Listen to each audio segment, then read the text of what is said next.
The Idries Shah Foundation presents World Tales, the extraordinary coincidence of stories told in all times, in all places.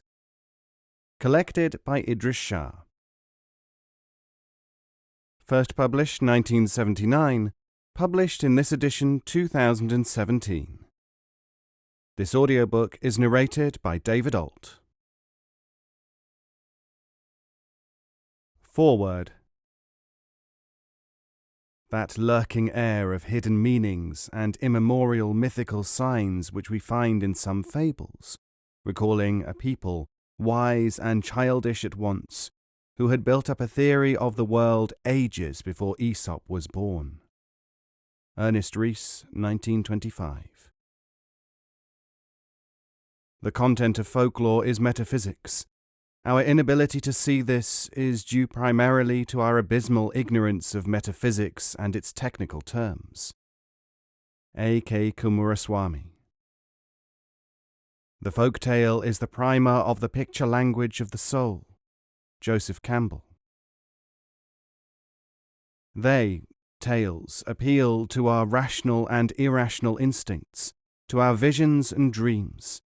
The race is richer in human and cultural values for its splendid heritage of old magic tales. Dr. Leonard W. Roberts. Introduction. It is quite usual to find collections of tales arranged according to language or country, tales of Belgium, stories from the German, or legends from the Indian peoples. Some such titles must have met your eye at one time or another. It all looks very tidy, scientific even, and the study of stories is indeed a part of scholarly research. But the deeper you go into things, the more mysterious, exciting, baffling they become. How can it be that the same story is found in Scotland and also in Pre-Columbian America? Was the story of Aladdin and his wonderful lamp really taken from Wales, where it has been found, to the ancient East, and if so, by whom and when? A classical Japanese narrative is part of the gypsy repertoire in Europe.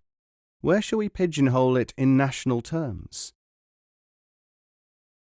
I have selected and placed before you a collection of tales of which one at least goes back to the ancient Egyptian of several thousand years ago. It is presented here not to impress the reader with its age, but because it is entertaining, and also because, although the pharaohs died out many centuries ago, this tale is recited by people all over the world who know nothing of its origins. This form of culture remains when nations, languages, and faiths have long since died. There is an almost uncanny persistence and durability in the tale which cannot be accounted for in the present state of knowledge. Not only does it constantly appear in different incarnations which can be mapped, as the tar baby story carried from Africa to America, and medieval Arabian stories from the Saracens in Sicily to the Italy of today. But from time to time remarkable collections are assembled and enjoy a phenomenal vogue, after which they lapse and are reborn, perhaps in another culture, perhaps centuries later, to delight, attract, thrill, captivate yet another audience. Such was the great Panchatantra, the Far Eastern collection of tales for the education of Indian princes, the Jataka Buddhist birth stories believed to date back 2,500 years, the 1,001 Nights, known as the Mother of Tales. Later came the collections of Straparola, Boccaccio, Chaucer, and Shakespeare, and a dozen others which now form the very basis of the classical literature of Europe and Asia. This book contains stories from all of these collections and many more, because there is a certain basic fund of human fictions which recur again and again, and never seem to lose their compelling attraction. Many traditional tales have a surface meaning, perhaps just a socially uplifting one, and a secondary inner significance, which is rarely glimpsed consciously, but which nevertheless acts powerfully upon our minds. Tales have always been used, so far as we can judge, for spiritual as well as social purposes, and as parables with more or less obvious meanings, this use is familiar to most people today. But, as Professor Jeffrey Parinder says of the myth, its inner truth was realized when the participant was transported into the realm of the sacred and eternal. Perhaps, above all, the tale fulfills the function not of escape, but of hope. The suspending of ordinary constraints helps people to reclaim optimism and to fuel the imagination with energy for the attainment of goals, whether moral or material.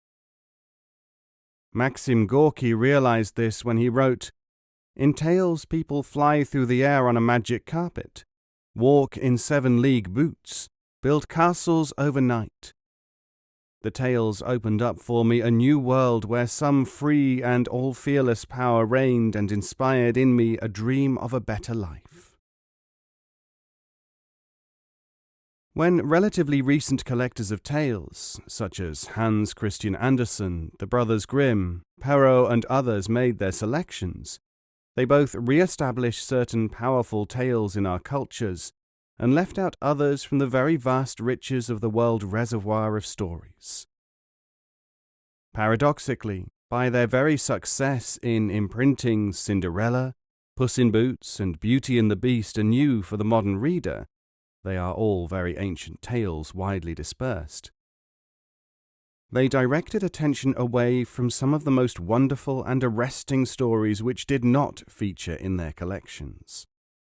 Many of these stories are represented here. Working for 35 years among the written and oral sources of our world heritage in tales, one feels a truly living element in them which is startlingly evident when one isolates the basic stories, the ones which tend to have travelled farthest, to have featured in the largest number of classical collections, to have inspired great writers of the past and present. One becomes aware, by this contact with the fund of tradition which constantly cries out to be projected anew, that the story in some elusive way is the basic form and inspiration. Thought or style, characterization and belief, didactic and nationality, all recede to give place to the tale which feels almost as if it is demanding to be reborn through one's efforts.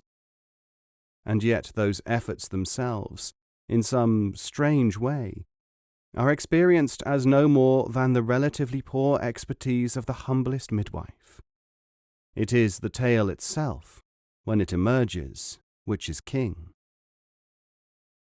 Erskine Caldwell, no less, has felt a similar power in the story and is well aware of its primacy over mere thought of philosophy. A writer, he says in Atlantic Monthly in 1958, is not a great mind. He's not a great thinker.